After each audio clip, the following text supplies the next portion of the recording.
মন্দিরের স্বর্ণালঙ্কার বিক্রি করে বাইক কিনল চোর। সূর্যমণিনগর কালী মন্দির চুরিকাণ্ডে ধৃত ফারুক মিয়া। ধর্মনগরের দক্ষিণ কদমতলা থেকে গ্রেপ্তার করা হয় ফারুক মিয়াকে। উল্লেখ্য, 28 অক্টোবর রাতে সূর্যমণিনগর রক্ষাকালী মন্দিরে চোরের দল হানা দিয়ে মায়ের স্বর্ণের গহনা সহ বিভিন্ন সামগ্রী হাতিয়ে নিয়ে যায়। এই ঘটনায় আগে সাগর নম, নজরুল ইসলাম সহ সাগর মজুমদারকে গ্রেপ্তার করা হয়েছিল। তারা এখন জেলে আছে। আমতলী থানার পুলিশ কদমতলা থেকে ফারুককে গ্রেপ্তার করে পুলিশ রিমান্ডে আনে। সোমবার তাকে পুনরায় আদালতে পেশ করা হয়। ফারুকের সঙ্গে দুটি বাইক উদ্ধার করা হয়েছে। সূর্যমণিনগর আমাদের রক্ষা কালী মন্দির মার মন্দিরেতে চুরি হয়েছিল। সেই ঘটনায় ফারুক মিয়া নামে আরেকজনকে কদমতলার বাসিন্দা অ্যারেস্ট করা হয়েছে। আজকে কোর্টেও ওনাকে প্রেরণ করা হয়েছে। অ্যাকচুয়ালি এই ঘটনায় যারা যুক্ত ছিল এর আগে 3 জনকেও অ্যারেস্ট করা হয়েছে। টোটাল 4 জন অ্যারেস্ট হয়েছে।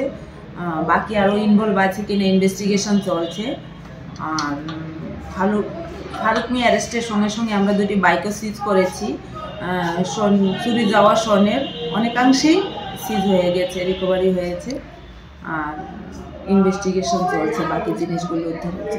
ম্যাডাম, এই ঘটনায় এর আগে কতজন গ্রেফতার হয়েছে? এর আগে 3 জনে গ্রেফতার হয়েছিল। ফারুককে নিয়ে টোটাল 4 জন অ্যারেস্ট হয়েছে। এই ঘটনার সাথে কি আরও কোনো অভিযুক্ত জড়িত আছে? থাকতে পারে, আমরা ইনভেস্টিগেশন করছি। এখনো পর্যন্ত এই চুরির ঘটনার সাথে কি কি উদ্ধার করা হয়েছে? 2টি বাইক সিজ করা হয়েছে। চুরি যাওয়া স্বর্ণের অনেকগুলি আইটেম উদ্ধার হয়েছে। আর কিছু বাকি আছে এখনো। আর টাকাও উদ্ধার হয়েছে।